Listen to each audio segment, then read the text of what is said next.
Hi everyone. I've been wanting to kind of share this for a couple days now.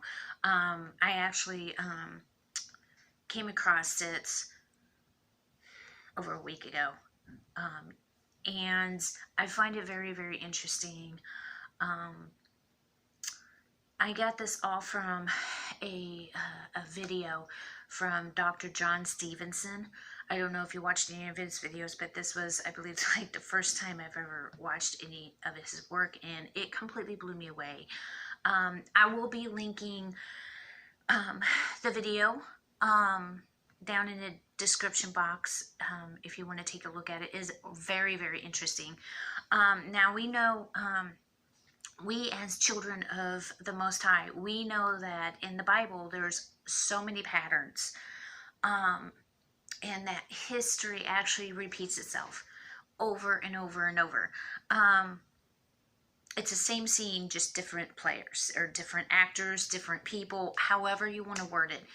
And that's true even for today. You know, what's going on in today's society, today's world, happened years ago. It happened multiple times.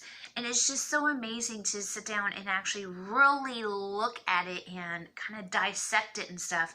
And that is pretty much what this young man had actually done. And he's focusing a lot like in the book of Genesis, but he doesn't stop at Genesis. He goes throughout the Bible and into the New Testament. But it's brief, it's short, it's to the point, and it's chock full of information, amazing information. And I actually took time out to write some of this stuff down so I can take a look at it and I can see it. And it's just so amazing. I'll just read some of it that I wrote down, and it's just so mind blowing. And like I said, I will be putting the video, linking the video down in my description box of this video. So check it out, please. It is so informative and so amazing. The first thing I had written down was it's like a chart that he has, and it's comparing 3 situations. And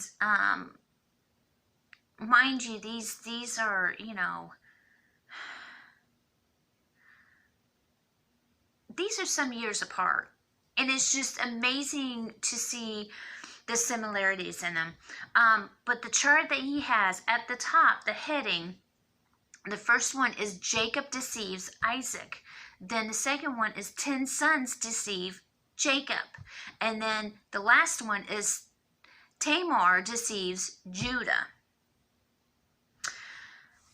Now going down and across, for Jacob deceives Isaac. Jacob dons the clothing of Esau and uses the skin of a goat in the deception. And then the 10 sons deceive Jacob. The sons of Jacob deceive him with the coat of Joseph stained with the blood of a goat. Tamar deceives Judah. Tamar takes the pledge of Judah's seal and cord and staff and is promised a goat as payment. Then, moving on, Jacob deceives Isaac. Isaac in 27:23 does not recognize Jacob. In the 10 sons deceive Jacob story, Jacob in 37:32 asked to examine the coat. And Tamar deceives Judah. Judah recognizes the items of his pledge. So we've got in all three stories, all 3 situations, we've got a goat, and we've got recognizing or not recognizing, and examining. And it's just amazing how it all just flows together, and it's just so awesome. And he also pointed out a positive thing in the story of Tamar, and what she did, and he shows that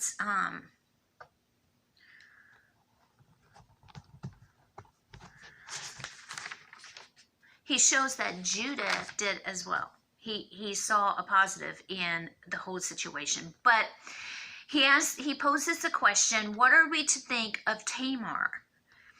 And he says she wanted what God had and learned to value the heritage of the seed of Abraham.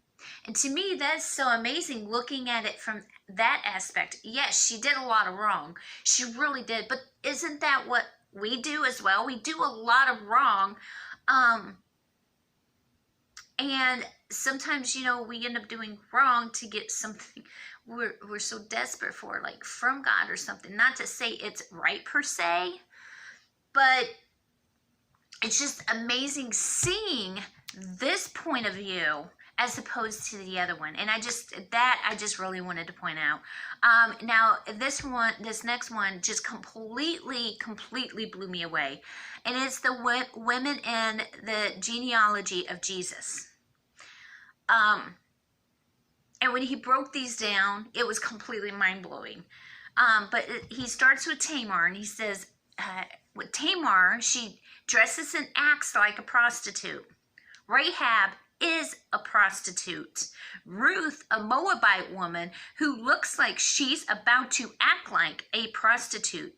Bathsheba, an adulterous woman. Mary shouldered the assumption that she bore a child out of wedlock. And to me, that was completely mind-blowing. No, maybe not all of them actually, sinned, but the appearance of what it looked like made it seem that way.